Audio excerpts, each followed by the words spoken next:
machine, and this small part of it, I can make it better, smaller, and less expensive. So while Islam would allow in vitro fertilization outside the uterus from a married man and woman, and then implanted in the uterus of this woman,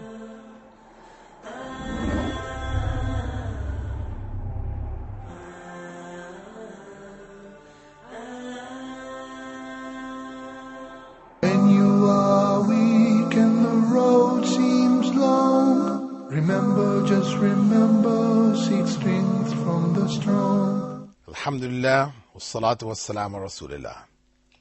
I welcome you back, dear viewers, to our series in the names of Allah.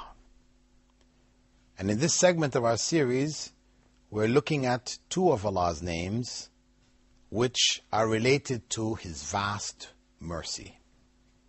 Ar-Rahman and Ar-Raheem.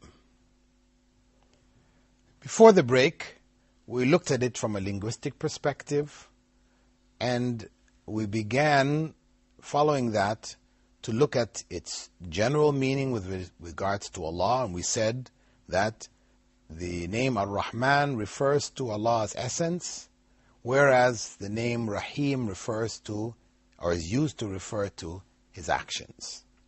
And then we started to look at the vastness of Allah's mercy. As He said, وَرَحْمَتِي وَسِعَتْ كُلِّ شَيْءٍ. My mercy encompasses everything, Surah Al-A'raf, verse 156. But then Prophet Muhammad ﷺ went on to elaborate on this, to give us an even deeper picture of the vastness of Allah's mercy. He said that Allah created mercy in 100 parts. And 99 parts He kept for the believers on the Day of Judgment. And 1 part He sent into this world. And that 1 part is the basis of people being compassionate with each other, loving each other, all of the love, etc. that exists in the world. So much so that even the wild animal has mercy on its offspring. It has compassion towards its offspring. And that's something that it's worth reflecting on.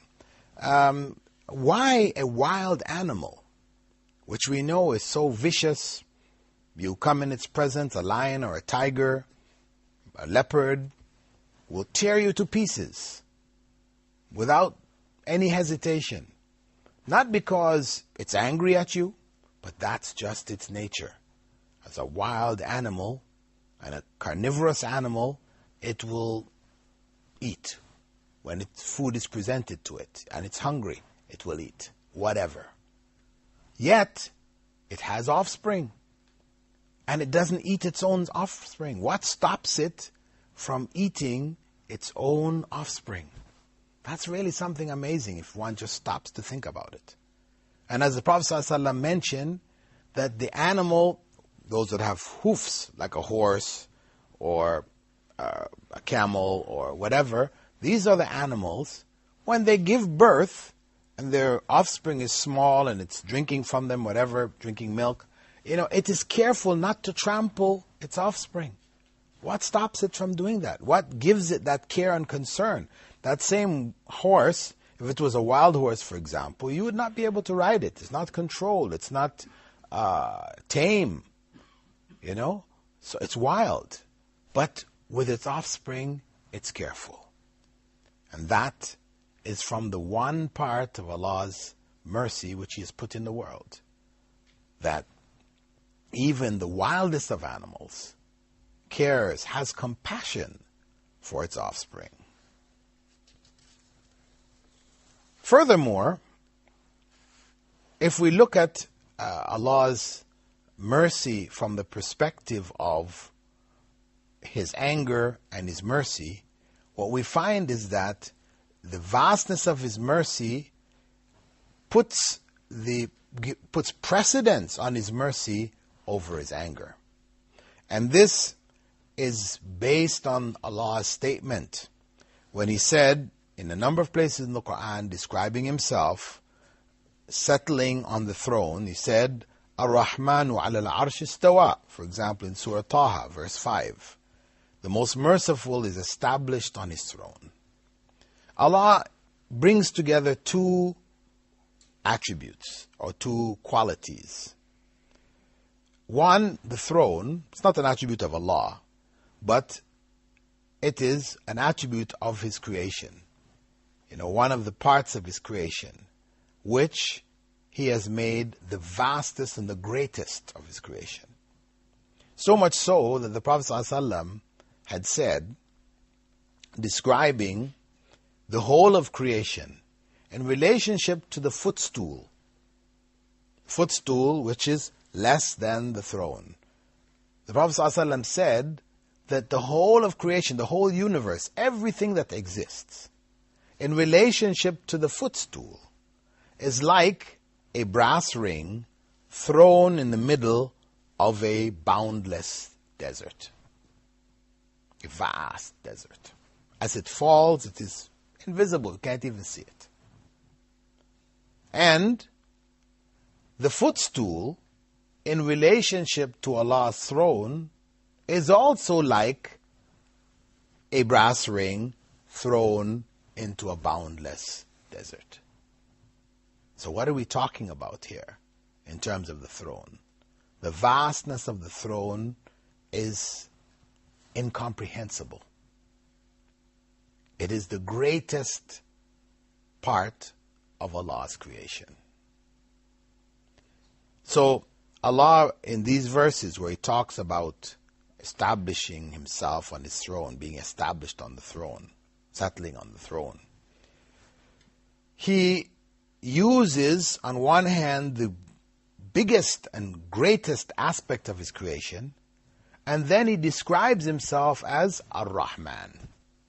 Ar-Rahman al-Arsh istawa. He uses His greatest attribute, which is most all-inclusive and comprehensive, Ar-Rahman.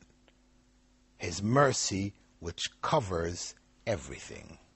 So when He put these two things together, talking about the vastness of His throne, which sits over all of His creation, and then combines that with His mercy, He is emphasizing to us that the dominion which is His, in its vastness, is encompassed by His mercy in its totality. There is no aspect of that creation, the creation in which we live, that is not touched by the mercy of Allah. That is how vast it is. This is what we're talking about. Now, not only does Allah inform us that, but He takes a step further. And based on the implications of that relationship, Him being the most merciful, the all-merciful, all-inclusive in His mercy, which covers the whole of His dominion, He writes for Himself, He records for Himself that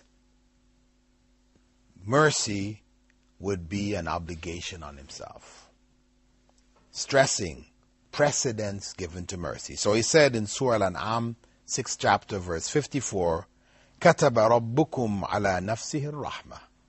Your Lord has ordained on Himself mercy.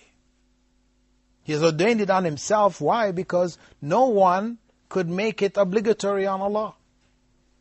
No one can command Allah to do anything, nor can anyone prevent Him from doing anything. No one can prevent Him. So, the precedence given to His mercy, this is by His own choice. He chooses to give precedence to it over all else, and in particular over His anger, because that's the opposite. His mercy, He's merciful, and He's angry, upset with whatever is done against His commands, which He permits, because of course we cannot do anything without Him allowing us to do it. But Prophet Muhammad ﷺ elaborated on this verse. Your Lord has ordained on himself mercy. Kataba rabbukum ala nafsihi rahmah. He said, as narrated by Abu Huraira, when Allah created the creation, He wrote in His book, obliging Himself, indeed, my mercy will conquer my anger, and it is placed near Him on the throne. Indeed, my mercy will conquer my anger, and it was placed with Him on the throne. So, Allah has obliged Himself, made an obligation on Himself that His mercy would precede His anger. That is an expression of the vastness of His mercy. So, somebody could then ask, as they do ask, if that is the case, why does His mercy, Allah's mercy, not cause Him to release the doomed souls from hell? Doesn't those souls who are going to be in hell forever, burning in hell forever, isn't that indicative that His anger, in this case, precedes or conquers His mercy? That is a question which is commonly asked. And it's something worth reflecting on. Why? Is Allah's mercy only limited to a certain area or a certain group or whatever? Well, in this sense, yes.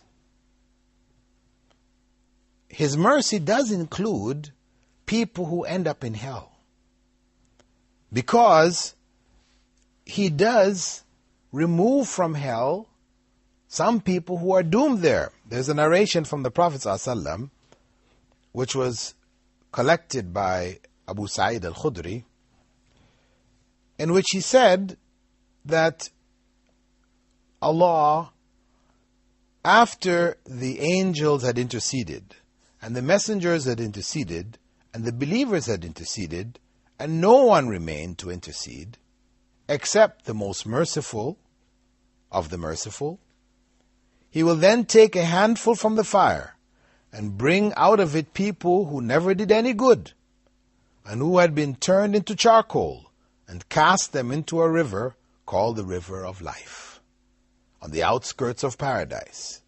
They will sprout as seeds from the silt carried by the flood. This is the promise of the Prophet.